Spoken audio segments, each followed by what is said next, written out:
Et enfin, bonjour Jean-Luc Lemoine. Bonjour Thomas. Alors Jean-Luc, tous les jours, vous vous intéressez à un programme pour nous, c'est votre petite session de rattrapage et le vendredi, vous revenez sur tout ce que vous n'avez pas eu le temps de traiter dans votre rubrique. Oui, ça oui, exactement, car tout va si vite Thomas. C'est vrai. Je commençais à peine à m'habituer au physique de Philippe Vandel et vous êtes arrivé. C'est vrai qu'on met du temps à s'habituer. Mais bien sûr, ça change. Faut dire que dès lundi, on sentait que Philippe n'était pas dans son état normal. Notamment quand il a parlé de la fusion TF1-M6. Les suites du conflit TF1-Canal+, après l'abandon de la fusion TF1-M6.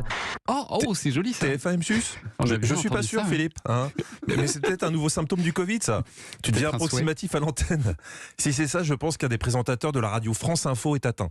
Là, il nous parlait du scandale de l'industrie porno, touchant notamment la plateforme French Bukake.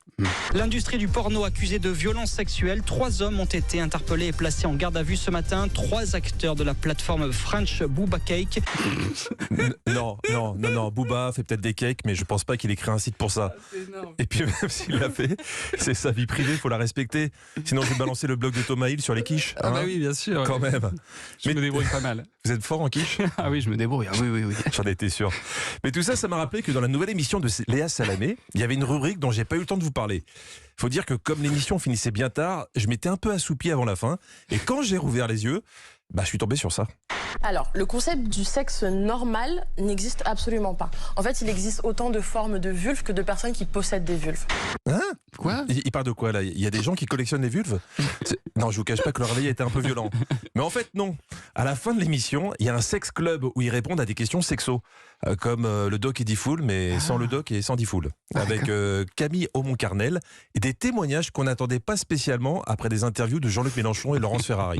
Enzo, il est toujours en ligne. Il a une autre question. Moi, par exemple, une érection de 45 minutes, je tiens pas. Et ça, je comprends. C'est un souci quand tu tiens pas 45 minutes.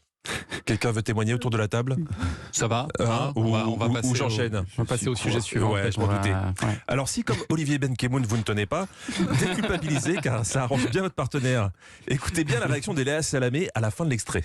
Et si je peux te rassurer, 45 minutes, les jambes écartées, je ne tiens pas non plus, ça brûle, j'ai mal au dos, je commence à coûter les moutons, enfin bref. Merci de dire la vérité, Camille. Merci de dire la vérité, Camille. Je pense que Léa avait un message à faire passer. Il va être content, Raphaël Glucksmann. Non. Sinon, cette semaine, on a encore beaucoup parlé d'économie d'énergie, avec évidemment Bruno Le Maire, qui est devenu influenceuse mode éco-responsable. La température qui a été retenue, c'est 19 bientôt, degrés. Oui, mais demain après-demain. nous serons proches de 19 degrés, donc vous ne verrez plus avec une cravate, mais avec un col roulé. Bon, la bonne nouvelle, c'est que les canicules, ça semble vraiment fini. Maintenant, il faut mettre des cols roulés. Moi, je le vois arriver de loin, le point gouvernement, enfin, le point mode du gouvernement. Octobre, col roulé, novembre, doudoune, décembre, couverture de survie, et janvier, peau d'ours. Là, il va falloir faire attention, parce que Dupond-Moretti avec une peau d'ours, ça va faire ton sur ton.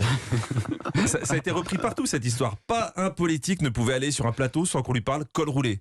Comme le député Gilles Legendre sur France Info. En tout cas, vous n'avez pas de col roulé, vous. J'ai pas de col roulé parce que je viens vous rendre visite et que je mets une cravate. Mais je peux très bien avoir un col roulé ou une doudoune. Ça m'arrive d'avoir une doudoune. Oh, c'est passionnant. Une doudoune. Ça a l'air bien naturel dans sa bouche en plus. Ça sent pas l'élément de langage. Mais Gilles, il s'est dit, je peux pas m'arrêter là. Il faut que je rajoute un petit truc. Il faut montrer l'exemple. Chez moi, ma femme et moi, on a décrété, on ne se sert plus du sèche-linge. On éteint le linge. On étend le linge. Honnêtement, c'est pas très compliqué à faire. Ah oui. Ah, il va loin. Ouais, c'est le générique de Rendez-vous en terre inconnue. Parce que tu sens que pour Gilles, étendre ou éteindre le linge, comme il dit, c'est une découverte. C'est plein de bon sens. Mais si t'as une famille nombreuse et que tu vis en appartement, avec tes étendoirs, ta décoration, ça devient vite une installation de la FIAC. Et puis pour finir, une séquence qui prouve que nos politiques sont encore un peu timides par rapport à leurs collègues étrangers. Le 3 octobre prochain, ça va être les élections législatives au Québec. Et sur un plateau de télé québécois, j'ai entendu le mec qui est vraiment prêt à tout pour qu'on vote pour son parti. C'était Éric Duhem, chef du Parti conservateur, et on lui parlait du Covid. Est-ce que la pandémie est terminée? Je l'espère, mais malheureusement, je crains que si c'est pas le Parti conservateur qui l'emporte le 3 octobre, que ça se poursuive. Si vous ne votez pas pour nous, le Covid continuera. Mais bien sûr. On n'aura pas mieux cette semaine. Mais oui, c'est le meilleur argument. Merci beaucoup Jean-Luc et on vous retrouve lundi. On vous retrouve aussi sur scène au République à Paris les vendredis et samedis. Ça démarre le 8 octobre. On a hâte d'aller vous voir sur scène. Jean-Luc, merci beaucoup.